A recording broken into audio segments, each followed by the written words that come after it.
இன்றைக்கு நம்ம acid reflux, அதாவது GERD, கேஸ்ட்ரோ இசோபேஜியல் ரிஃப்ளெக்ஸ் டிசீசஸ் பத்தி படிக்க போறோம்.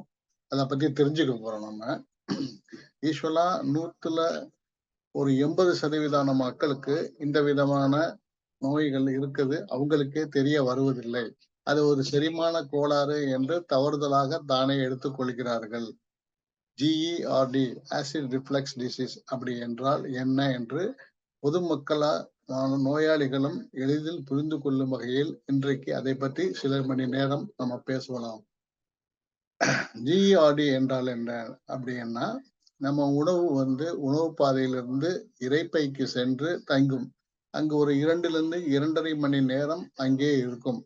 அந்த 2.5 மணி நேரத்திற்குள் அமிலத்தன்மை அதிகமாக சுரந்து அது மறுபடியும் இரைப்பையிலிருந்து உணவு பாதைக்கு சென்று எரிச்சலை ஏற்படுத்தும். இது ரீட்ரோஸ்டர்னல், அதாவது நெஞ்சு எலும்புக்கு பின்புறம் ஒரு எரிச்சலை உண்டு பண்ணும். இதைத்தான் நம்ம GERD டிசீசஸ் சொல்றோம். இது வெரி காமனா நம்மளே சேர்ந்துகிட்டு இருக்கு. அதுக்கு என்ன காரணம் அப்படின்னு பார்த்தோம்னா, நம்மளுடைய உணவு பழக்க வழக்கம், நம்ம உணவு எடுத்துக்கொள்ளும் முறைகள், அல்லது எப்படி சாப்பிடுறோம், என்ன வகையான உணவை எடுத்துக்கிறோம், அதுக்கு நம்ம என்ன செய்யணும் அப்படிங்கறதான் நம்ம இதை பத்தி இப்ப தெரிஞ்சுக்க போறோம். நம்பர் 1, எதனால இது வருது அப்படின்னு சொன்னோம்னா, உடல் பருமன் உள்ளவங்க, அதிகமா காஃபி டீ சாப்பிட்றவங்க, அதிகமா ஸ்மோக் பண்றவங்க, ஆயில் ஃபுட் அதிகமா எடுத்துக்கிறவங்க, நைட்டு சாப்பிட்டோன்னு படுத்துடுறவங்க, உடனே படுத்துடுறவங்க, இவங்களுக்கெல்லாம் இந்த மாதிரி வியாதி வெரி காமனா வருது. ஏன் இப்படி திரும்பி திரும்பி இதே ப்ராப்ளம் வருது அப்படின்னு சொன்னா, அமிலம் அதிகமாக உணவு செரிப்பதற்காக சுரக்கும் பொழுது, நம்ம ஆயில் ஃபுட்டோ இல்ல அசைவ உணவோ காரமான உணவோ சாப்பிடும் பொழுது அமிலத்தன்மை அதிகப்படுது. இரைப்பையில அதிகமா ஆகுது, அமிலத்தன்மை அதிகப்படுது. ஸோ எக்ஸஸான அமிலம் என்ன பண்ணும், இந்த உணவு பாதைக்கும் இரைப்பைக்கும் இடையில ஒரு ஸ்பிங்டர் மசில், சுருக்கு தசை இருக்கு. அது இந்த அமிலம் மேற்கொண்டு உணவு பாதைக்கு செல்லாம தடுக்கும். யாருக்கெல்லாம் வீக்கா இருக்கோ, முக்கியமா இந்த ஒபேஸ் பர்சன்ஸுக்கு இது வீக்கா இருக்கும். அதனால இந்த அமிலம் மேற்கொண்டு உணவு பாதைக்கு சென்று எரிச்சலை உண்டு பண்ணுது. இந்த எரிச்சல் சில நேரத்துல ஹார்ட் பர்ன்னு சொல்லுவாங்க. இந்த ஹார்ட் பர்ன் பிபி உள்ளவங்களுக்கும் வரலாம், அன்கண்ட்ரோல்டு பிபி உள்ளவங்களுக்கும் வரலாம். அதனால இதுல இருந்து நம்ம எப்படி வேறுபடுத்திக்கிறது அப்படின்னு சொன்னோம்னா, நம்ம GERDக்கு என்ன ட்ரீட்மெண்ட் கொடுத்தோமோ அதுல ரிலீவ் ஆயிடுச்சு அப்படின்னு சொன்னோம்னா, இது அமிலத்தன்மையினால வருதுன்னு சொல்லிக்கலாம். அப்ப அதுக்கு நம்ம என்னென்ன செய்யணும் அப்படின்னு சொன்னோம்னா, உணவு பழக்க வழக்க முறைகளை நம்ம சரிவர பயன்படுத்தி கொள்ள வேண்டும். உதாரணமாக, நைட்டு கூடுமான வரைக்கும் காரமான உணவோ இல்ல ஆயில் ஃபுட்டையோ அவாய்ட் பண்ணிக்கணும். சாப்பிட்டு 2.5 மணி நேரத்துக்கு அப்புறமேட்டு படுக்க செல்ல வேண்டும்.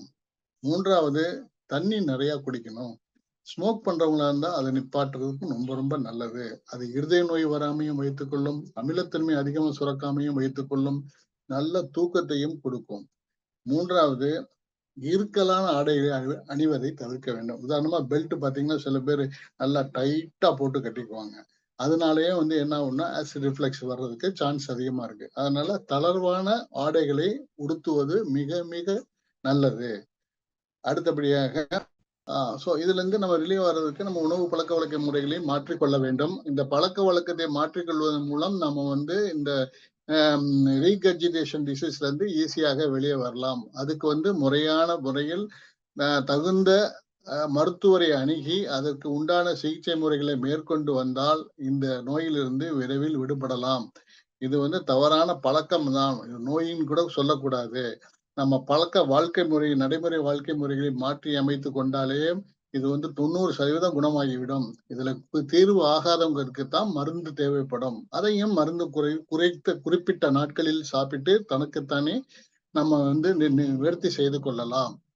GERD என்பது ஆசிட் ரிஃப்ளெக்ஸின் ஒரு மோசமான வடிவம். இது உங்கள் வயிறு மற்றும் உணவு வாயிலின் இணைப்பில் உள்ள தசைகளின் பலவீனமாக ஏற்படுகிறது. இதன் காரணமாக வயிற்றில் உள்ள அமிலம் அடிக்கடி உணவு பாதையில் திருப்பி செல்கிறது. இது உட்சோர்வு அல்லது சூசை எனப்படும் சுருக்கமாக்குகிறது. இறுதியில் பாதையை சேதப்படுத்துகிறது. நீங்க நைட்டு அடிக்கடி இருமுற மாதிரி இருந்தாலோ, கழுத்தில் வெறும் வர்ற மாதிரி ஒரு ஹார்ட் பர்ன் சென்சேஷன் வந்துச்சுனாவோ இதை வந்து நம்ம உணரலாம். இதற்கு முறையான மருந்து, சிகிச்சை நன்று நடைபெ வாழ்க்கை முறை மாற்றம், உணவு பாதையும் உணவு மாற்றத்தையும் நம்ம சரிவர ஃபாலோ செஞ்சுக்கிட்டு வந்தோம்னா நிச்சயமா தவிர்த்து கொள்ளலாம்.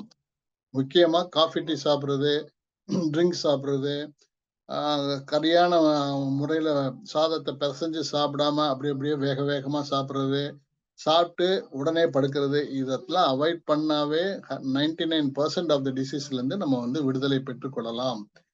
நம்ம இது தவிர மருந்துகள்ங்கிறது வந்து ஒரு 10% வந்து சில பேத்துக்கு மட்டும் நல்ல ரிசல்ட் கொடுக்குதும். யாருக்கு வந்து வாழ்க்கை முறை மாற்றத்தை ஃபாலோ செய்யலையோ அவங்களுக்கு மாத்திரை மட்டுமே பத்தாது.